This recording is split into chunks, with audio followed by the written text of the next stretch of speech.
மரியாதைக்குரிய நம்ம ஆளுநர்கிட்ட இப்போ நான் கொடுத்த அந்த கிறுக்கல்கள்ன்ற புத்தகத்தில் வர வருமானம் கூட அந்த பார்த்திபன் மனிதநேய மன்றத்துக்கு போய் சேர்ற ஒரு விஷயம்.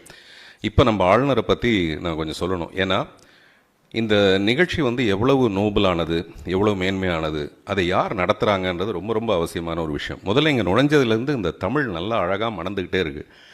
அந்த தமிழில் பாடல்களை கேட்குறதுக்கும் இந்த கலாச்சாரம் மிகுந்த இந்த விளக்கு ஏற்றுறதுலேருந்து தமிழ்நாட்டில் இந்த தமிழ் பண்பாடு இவ்வளோ அழகாக பாதுகாக்கப்படுறதுக்காக தமிழக ஆளுநருக்கு என்னுடைய மரியாதையை நான் முதல்ல தெரியப்படுத்திக்கிறேன். நான் தமிழில் பேசுகிறது வந்து தமிழக ஆளுநருக்கு புரியுமா அப்படின்னு சொல்லிட்டு கேட்டேன்.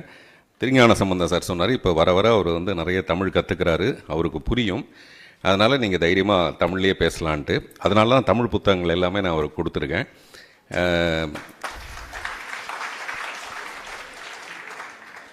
அவருக்கு எவ்வளவெல்லாம் புரியுதுன்னா, ஒரு மனுஷனை ஒரு 5 நிமிஷத்தில் பேச ஆரம்பித்த உடனே அவன் யாருன்னு அவருக்கு எடை போட தெரியுது. அந்த அளவுக்கு நாங்கள் பேச பேச இப்போ நான் சொன்ன மாதிரி ஒரு இன்னர் ஹாப்பினஸை பற்றி அவர் சொல்லிகிட்டு இருக்காரு. நான் என்னை பற்றி சொல்கிறதுக்கும் அவர் வந்து அவுட்டர் சக்ஸஸ்ன்றது ஒன்று ரொம்ப சாதாரண வெளியில் தெரிகிறது.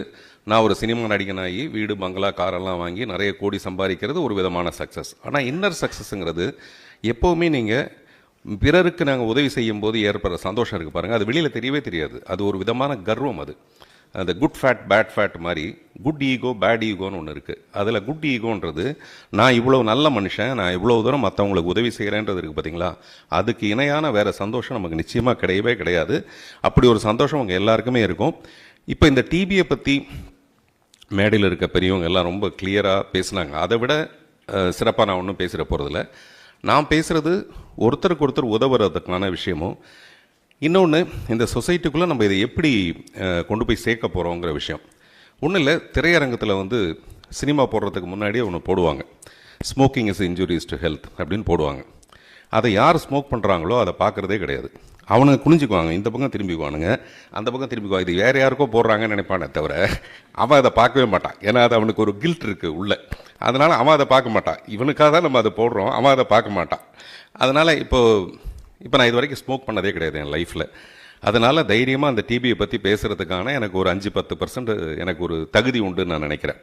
இது வரைக்கும் தொட்டதே கிடையாது. சினிமாவில் மட்டும்தான் நான் வந்து அப்படி நடிப்பேனே தவிர அதுவே எனக்கு ஒழுங்காக நடிக்க தெரியாது அப்படின்னு ஹீரோயின்லாம் திட்டுவாங்க. என்ன அப்படி தான் முடிக்கிற நீ அப்படின்னு ஹீரோயின் எல்லாம் திட்டுவாங்க.